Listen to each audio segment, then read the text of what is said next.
السلام علیکم ورحمۃ اللہ وبرکاتہ۔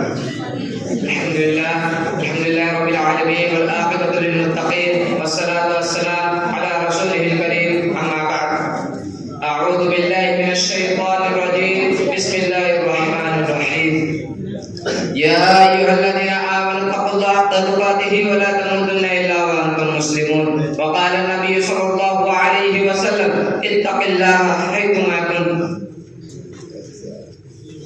سامعین اکرام، صدر محترم، حکم صاحبان، مشفق اساتذہ اکرام اور میرے سامنے بیٹھے ہوئے عزیز ساتھیوں، آج کی اس سالانہ انجمن میں میرا موضوع ہے تقوی اور اس کے بعض فوائد۔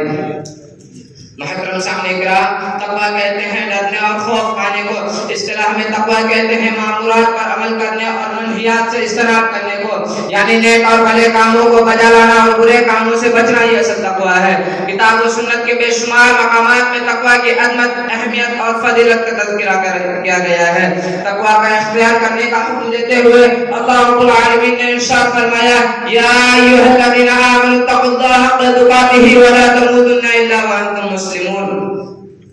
ایک دوسرے مقام پر فرمایا، یا ایھا الناس اتقوا ربکم الذی خلقکم من نفس واحدۃ وخلق منها زوجها وبث منهما رجالا كثيرا ونساء واتقوا الله الذي تساءلون به والارحام ان الله كان عليكم رقيبا۔ نیز فرمایا، یا ایھا الذین آمنوا اتقوا الله وقولوا قولا سدیدا یصلح لكم اعمالکم ویغفر لكم ذنوبکم ومن یطع الله ورسوله فقد فاز فوزا عظیما۔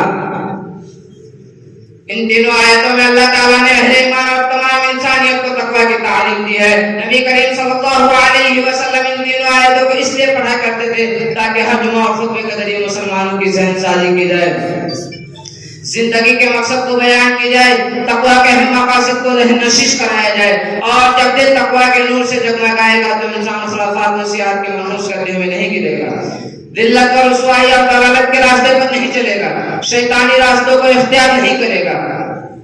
تقوی کی عظمت و اہمیت کے لیے اتنا ہی کافی ہے میرے بھائیو۔ اللہ کے رسول صلی اللہ علیہ وسلم نے فرمایا، اتق اللہ حیثما کنت۔ ایک مرتبہ آپ سے جب صحابہ کرام نے وصیت کا مطالبہ کیا تو آپ نے فرمایا، اوصیکم بالتقوی اللہ، میں تم کو اللہ کے تقوی کی وصیت کرتا ہوں۔ معلوم ہوا کہ اسلام میں تقوی کی بڑی اہمیت ہے، اسی لیے آپ خاص خاص موقعوں پر تقوی کی وصیت کرتے تھے۔